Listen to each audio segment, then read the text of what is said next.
What's up, guys? PowerManiac720 here, and right now for you I have my top 4 set versus Deathmaster. I'm not sure of his real name, but this is game 3 of the set. I've already uploaded games 1 and 2. So right now, as you know, it is tied 1-1, and I'm heading into game 3 against him. So, without further ado, here we go. So as you saw, game 1 I was a little unprepared. Game 2 I decided to just go with kind of a double protect strategy, which ended up working out in the end.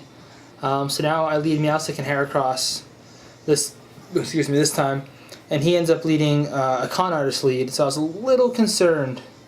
So he withdraws Kangaskhan immediately. He knows I'm Scarfed, he knows I'm about to speed him, and he knows I have Quick Guard because I've revealed all that so far. So anyway, I Quick Guard, and I go for the close combat.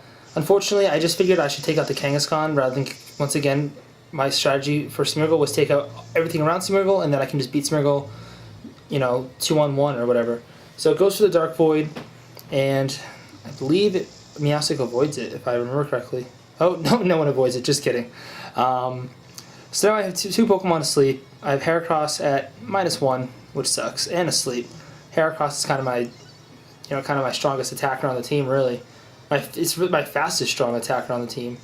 So I withdraw Heracross, expecting some sort of Brave Bird or not close combat, Brave Bird or Flare Blitz. Send in Rotom because he resists both, and he switches out Smeargle and he brings in Kangaskhan.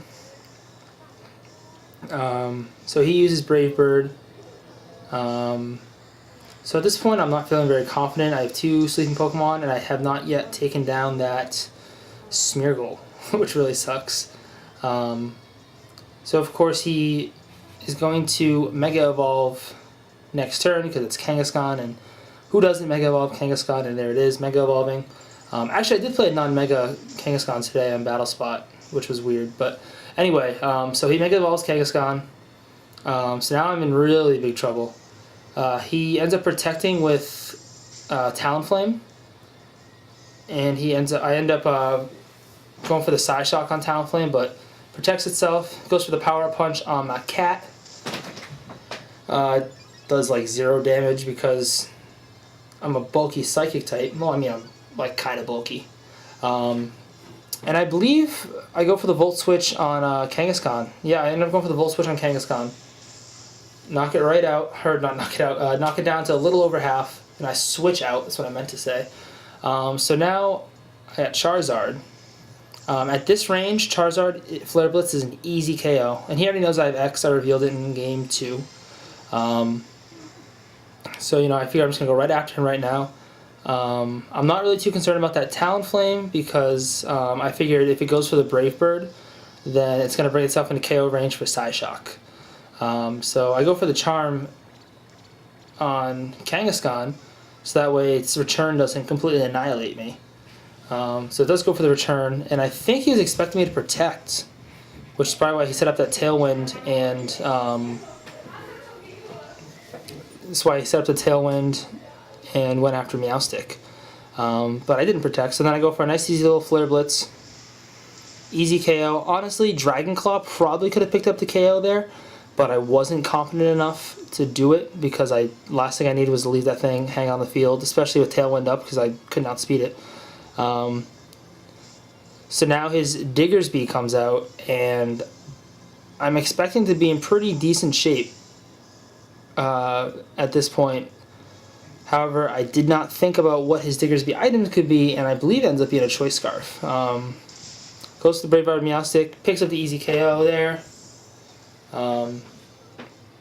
So now I'm in really big trouble.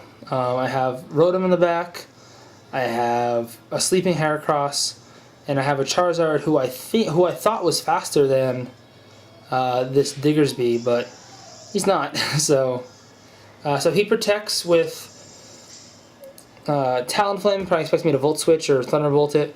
Goes for the Earthquake. Obviously he's protecting, Levitate doesn't affect me, so at this point, it pretty much reveals to me that he's Scarfed, although I'm not positive because Diggersby, so my Charizard is 1 speed points faster than Smeargle, and max speed Diggersby is a few points faster than Smeargle. So technically he may not have been Scarf if he was Jolly with a lot of speed. But anyway, I wasn't really worried about Talonflame because I figured he's going to KO itself from recoil damage anyways, or Life Orb damage.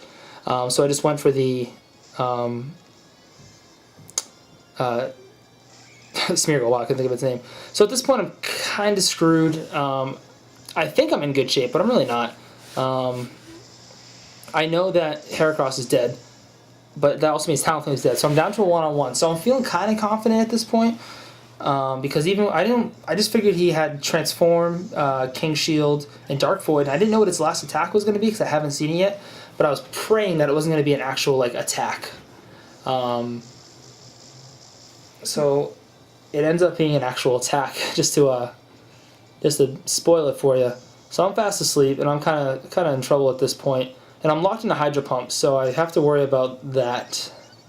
So he gets a sharp special defense rise and evasiveness fell, which was nice because that makes hitting Hydro Pump easier. And he does, of course, have the attack, like I mentioned, Seismic Toss. What a great attack for Pokemon that has 0 damage output. But I get a first turn Wake Up, and I hit the Hydro Pump, which was amazing. I was like cheering in my seat at this point.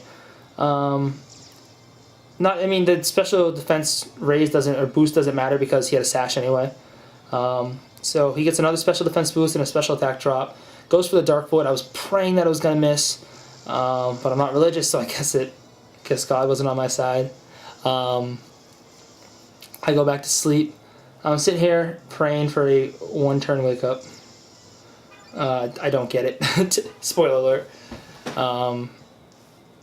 So at this point, I need to wake up next turn. Like, that's my only chance. I have to wake up this turn, I mean, because otherwise I'm kind of screwed. I don't wake up though, so my only chance is my chance to win, I need a Moody accuracy drop, then a Seismic Toss miss, then I have to wake up, and then I have to hit Hydro Pump. And so I get the accuracy drop, and I'm cheering a little bit. Then he goes for the Seismic Toss, and it misses, and I'm like, oh my god, I have a chance. But then Rotom stays asleep, and I just slowly cry myself to sleep because I lost. I mean, I need another accuracy drop, or I just need Seismic Toss to miss again. But I'm not that lucky. Seismic Toss ends up hitting this time. With 6 HP left, I have 0 chance to survive it. And I end up losing in Game 3 of the top 4 match against Deathmaster. So he played a great game. It was a great set. In case you guys haven't heard, this top 4 actually isn't a top 4 anymore because Pokemon apparently messed up the champion. I guess the standings. It was only supposed to be a top 4 cup, but they made it top 8. So because they did that, they're just wiping out the top 8 completely and just giving CP to the first 4 places after Swiss. So I went from getting 26 CP to 0 CP, which I'm pretty pissed about. I feel even worse. I think the winner was outside of the top 4. So he ended up getting 0 CP instead of 40, which pretty significant chunk, especially when it gets down to, you know, the wire for nationals. But anyway, that was my match. Hope you enjoyed it. Check out the other videos on my channel, and until next time, guys, bye.